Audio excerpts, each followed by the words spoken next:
बच्चों, नारायणा ई techno school live classes में आपका स्वागत है। और आज हम 9वीं कक्षा की जो है शब्द और पद की कार्यपत्रिका को हल करेंगे। ठीक है, शब्द और पद जो है हमारा व्याकरण का विषय है।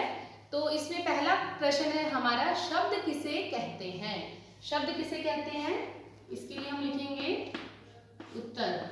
शब्द किसे कहते हैं, एक या अधिक वर्णों से बनी हुई स्वतंत्र और सार्थक समूह को शब्द कहते हैं। एक या एक से अधिक वर्णों से बनी हुई इकाई, कैसी इकाई, स्वतंत्र और सार्थक समूह।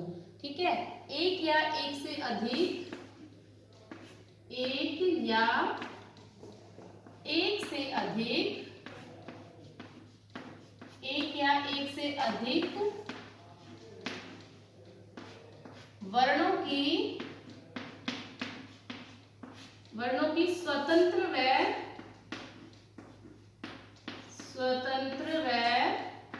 सार्थक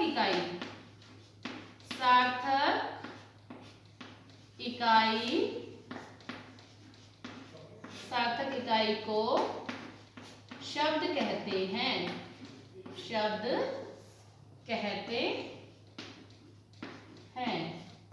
शब्द कहते हैं। देखिए, पहला प्रश्न है हमारा, शब्द किसे कहते हैं, एक या एक से अधिक वर्णों की स्वतंत्र व अधिक वर्णों की स्वतंत्र व सार्थक। सार्थक का मीनिंग क्या होता है, सार्थक का अर्थ होता है अर्थ सहित, कि जो शब्द हमने बनाया है वो क्या होना चाहिए, अर्थपूर्ण होना चाहिए। तो स्वतंत्र व सार्थक इकाई को शब्द कहते हैं। हमारा अगला प्रश्न है, पद किसे कहते हैं। जब अर्थपूर्ण शब्दों का प्रयोग वाक्य में किया जाता है तो उस शब्द को पद कहते हैं। अगला क्वेश्चन क्या है हमारा, कि पद किसे कहते हैं। जब सार्थक शब्दों का प्रयोग वाक्य में किया जाता है तो वो क्या कहलाता है, पद कहलाता है। क्या कहलाएगा, वो पद कहलाएगा। ठीक है, देखिए लिखेंगे हम इसको, जब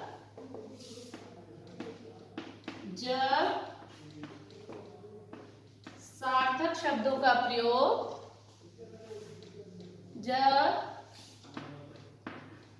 सार्थक शब्दों का प्रयोग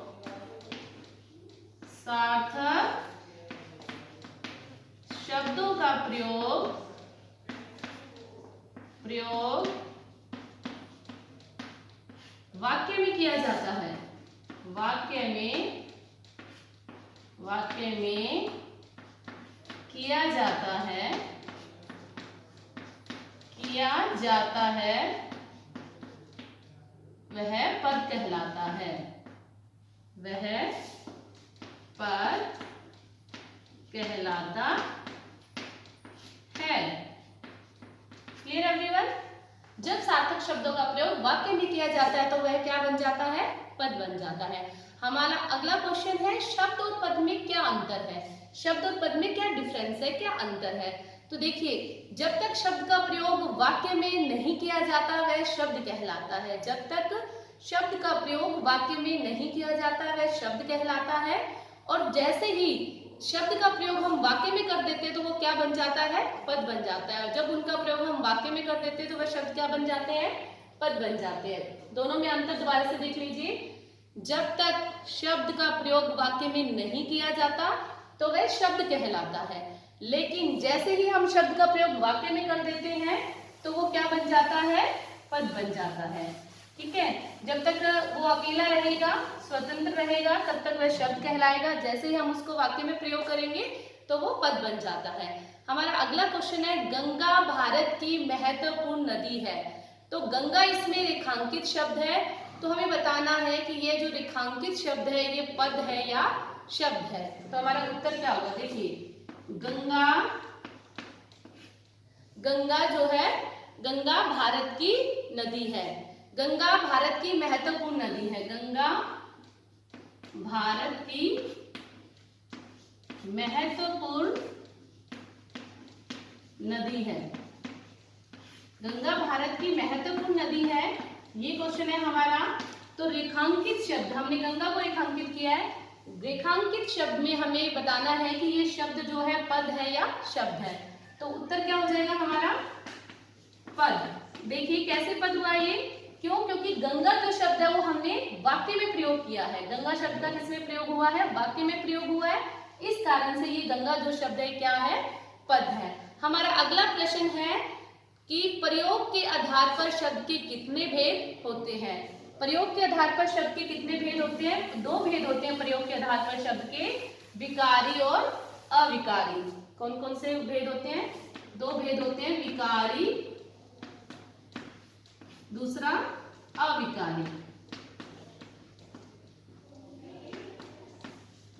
अब हमारा अगला प्रश्न है कि उत्पत्ति के आधार पर शब्द के कितने भेद हैं और वे कौन कौन से हैं?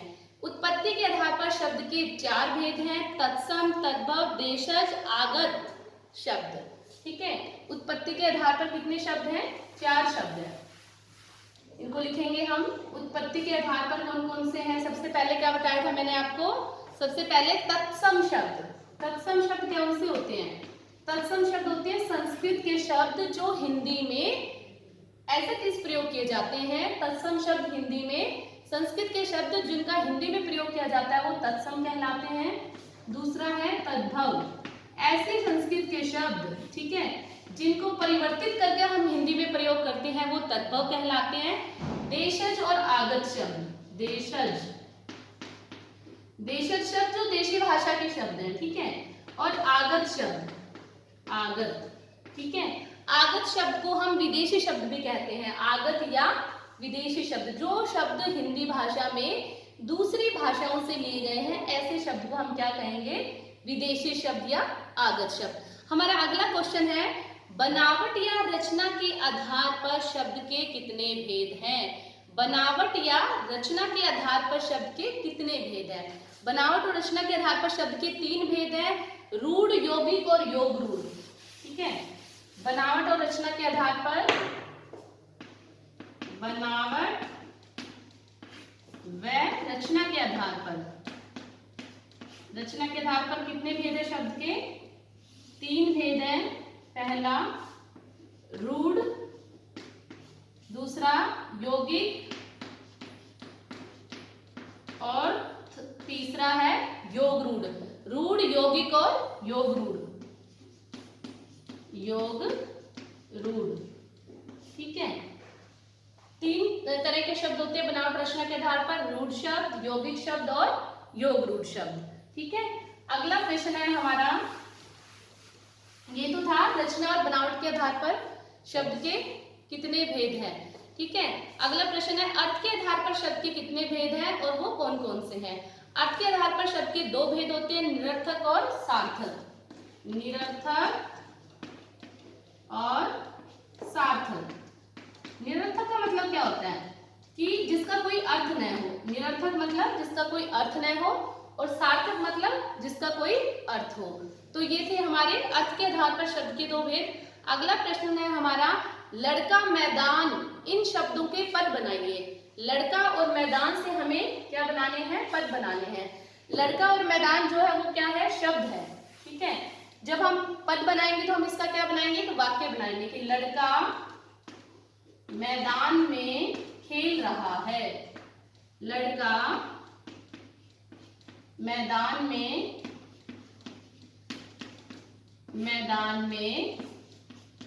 खेल रहा है। लड़का मैदान में खेल रहा है। ठीक है, तो लड़का मैदान में खेल रहा है, यहाँ पर हमारे पास 2 शब्द थे, लड़का और मैदान। लड़का और मैदान शब्द का प्रयोग करते हुए हमने एक वाक्य बना दिया, जिसके कारण जो ये शब्द थे वो किस में परिवर्तित हो गए? पद में परिवर्तित हो गए। अब इसको हम क्या कहेंगे? दोनों को पद कहेंगे। शब्द से क्या बन गए हैं? ये पद बन गए हैं। ठीक है, अगला क्वेश्चन है हमारा, क्वेश्चन नंबर 10, शब्द जब वाक्य में प्रयोग किया जाता है तो उससे क्या कहते हैं? शब्द जब वाक्य में प्रयोग हो जाता तो हम उसे क्या कहते हैं? पद कहते हैं। क्या कहेंगे? पद कहेंगे।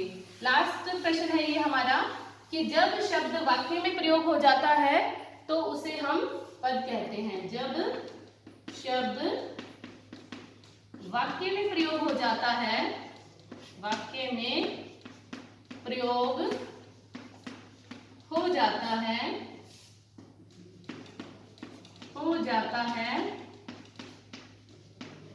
तब वह पद कहलाता है।